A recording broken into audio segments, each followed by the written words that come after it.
اعوذ باللہ من الشیطان الرجیم بسم اللہ الرحمن الرحیم۔ السلام علیکم ناظرین۔ اسلام کے پہلے خطیب کے ساتھ کفار مکہ کی بد سلوکی۔ حضرت ابو بکر صدیق رضی اللہ تعالیٰ عنہ کو دیکھیے۔ ابھی اسلام کا آغاز تھا، صرف اڑتمے آدمی مسلمان ہوئے تھے۔ مکہ کی بستی کافروں سے بری ہوئی تھی۔ حضرت ابو بکر صدیق رضی اللہ تعالیٰ عنہ حضور صلی اللہ علیہ وآلہ وسلم کی محبت سے سرشار تھے۔ حضور صلی اللہ علیہ وآلہ وسلم سے التجا کی کہ مجھے اجازت دیجیے کہ میں لوگوں کو اعلانیہ آپ کی رسالت کی اطلاع دوں اور آپ سے فیض یاب ہونے کی دعوت دوں۔ آپ نے فرمایا، اے ابو بکر، ابھی ذرا صبر سے کام لو، ابھی ہم تعداد میں بہت کم ہیں۔ حضرت ابو بکر صدیق رضی اللہ تعالیٰ عنہ پر غلبہ حال طاری تھا۔ انہوں نے پھر اصرار کیا کہ حتیٰ کہ حضور پاک صلی اللہ علیہ وآلہ وسلم نے اجازت دے دی۔ حضرت ابو بکر صدیق رضی اللہ تعالیٰ عنہ نے بے کوکو قطر لوگوں کو اللہ اور اس کے رسول صلی اللہ علیہ وآلہ وسلم کی طرف دعوت دی۔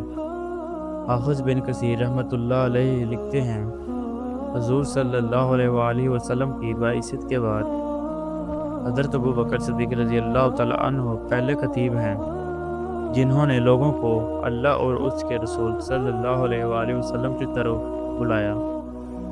مشرقین مکہ آپ پر ٹوٹ پڑے، آپ کو سخت پیٹا اور روندا۔ عقبہ بن ربیعہ نے آپ کے چہرے پر بے تحاشا تھپڑ مارے۔ آپ تہ قبیلہ بنو تمیم سے تھے۔ آپ کے قبیلے کے لوگوں کو خبر ہوئی تو وہ دوڑے ہوئے آئے، مشرقین سے انہیں چڑھا کر ان کے گھر چھوڑ آئے۔ حضرت ابو بکر صدیق رضی اللہ تعالیٰ عنہ بے ہوش تھے۔ اور لوگوں کا خیال تھا کہ آپ جانبر نہ ہو سکیں گے۔ وہ دن بھر بے ہوش رہے۔ جب شام ہوئی تو آپ کو ہوش آیا۔ آپ کے والد ابو قحافہ اور آپ کے قبیلے کے لوگ آپ کے پاس کھڑے تھے۔ ہوش آتے ہی پہلی بات انہوں نے یہ کہی کہ رسول اللہ صلی اللہ علیہ وآلہ وسلم کہاں ہیں اور کس حال میں ہیں۔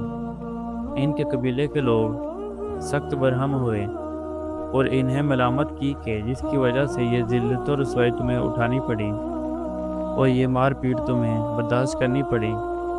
ہوش میں آتے ہی تم پھر اس کا حال پوچھتے ہو۔ ان عقل کے اندھوں کو کیا خبر تھی کہ ان کی خاطر سختیاں جیلنے میں جو لذت ہے دنیا داروں کو پھولوں کی سیج اور بستر کم کعب پر بھی حاصل نہیں ہوتی۔